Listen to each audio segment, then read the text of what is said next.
Economic transformation of our country entails a broad array of commitments to be undertaken in every sector of our national endeavor in order to take Kenya further along the path towards our collective aspirations and unprecedented levels of shared prosperity. The plan, therefore, commits us to undertake ambitious interventions aimed at ensuring that Kenya performs to the best of its promise by harnessing the full potential of each sector and engaging also in the gifts, skills, and talents of our people to their greatest number possible. We recognize the talent in Kenya's sporting and creative industry to be an entire economy to be harnessed. For this reason, the plan has set out commitments we intend to accomplish towards fully developing the sporting and the creative economy. This sector is a giant wellspring of opportunities to employ millions of young people, increase incomes, enhance our national brand, and place Kenya on its rightful position as a global athletic and sporting superpower. The interventions, including a comprehensive sports infrastructure development plan, enhanced monetization and commercialization of sporting talent, and the reinstatement of Kenya's football into good standing with the global governing body. An important intervention that will go a long way to accelerate the achievements of our agenda in this sector involves robust efforts to attract premier international sports and athletic events to Kenya to stimulate local sports, promote tourism, create employment, and enhance our national sporting and athletic brand.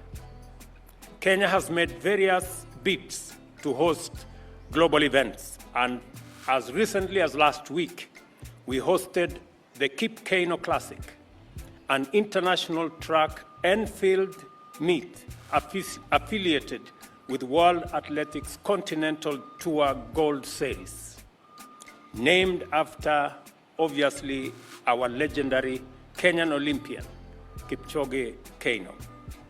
In this connection, I am happy to announce today that we have joined our brothers and sisters in Uganda and Tanzania in mounting a joint bid to host, In this connection, I am happy to announce today that we have joined our brothers and sisters in Uganda and Tanzania in mounting a joint bid to the Confederation of African Football for the opportunity to host the 2027 edition of Africa Cup of Nations, commonly known as Afcon. None of us has had the opportunity of hosting this important continental tournament before. Our national teams, Harambee Stars, has qualified 5 times for Afcon: 1972, 1988, 1990, 1992, and 2019. Uganda, on the other hand, has qualified 7 times: in 1962, 1968, 1974, 1976, 1978, 2017, and 2019. And Tanzania, on their part, have qualified twice, in 1980 and in 2019. We hope that our joint bid will motivate all our sides not only to qualify for the 2027 tournament, but also excel beyond previous achievements by our individual countries. We also intend to launch a compelling bid that will succeed in winning us this very critical opportunity to make Kenya, Uganda, and Tanzania the epicenters of regional and continental footballing resurgence. The work of prosecuting our joint bid now begins in earnest, and Kenya intends to make its full contribution to it. My CS, Honorable Ababu Namwamba, the Cabinet Secretary for Youth Affairs, Sports and Arts, is duly assigned and will now mobilize his team, liaising with his counterparts in Uganda and Tanzania to formulate a winning bid so that the people of our three countries can look forward to participating in a successful 2027 tournament bid. Mr. Ababu Namwamba, you and your team now has marching orders. I am very confident that finally East Africa will for the first time host the Africa Cup of Nations tournament in 2027.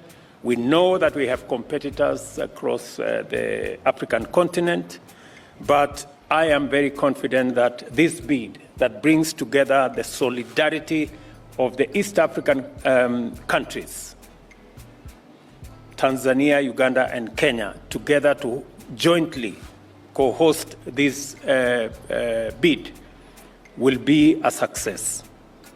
I have already consulted with my counterparts in Uganda and Tanzania on all of us working together jointly on this bid, and we have all agreed that this is going to be an opportunity for East Africa, and the games will be played, the different teams will be played in our different countries.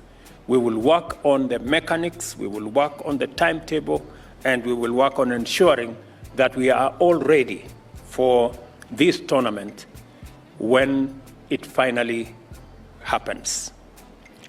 I want to ask all of us, as part of our commitment to this very important sector, the sector of sports and creative art, that we rally our forces. I want to ask the people, the stakeholders in this sector, the private sector, the sportsmen and women, the teams in this sector, to begin to focus their energies in ensuring that this sector, we take it back to where we all have wanted it to be. I did undertake to the country that we were going to push for this bid. When I came into office, I hope that this attempt by all of us in East Africa will give us the opportunity to host this tournament. Let me also say that for the record, that we will be working with all a multi-sectoral approach on ensuring that we bring back the flair and also the shine of our football and our athletics, together with the new field of creative arts. I'm looking forward to interrogating the master plan that we have asked the Ministry of Sports and Creative Arts and Young and Youth to come up with on developing the infrastructure around the sports, making sure that we also interrogate the training program and also ensure that there is adequate attention to making sure that we commercialize this sector so that it becomes not only an employer, but also an income generator for the young people participating in this field. So to all of you, good people, you're off to a good start, and I am very confident a very good ending. Okay. Mr. President.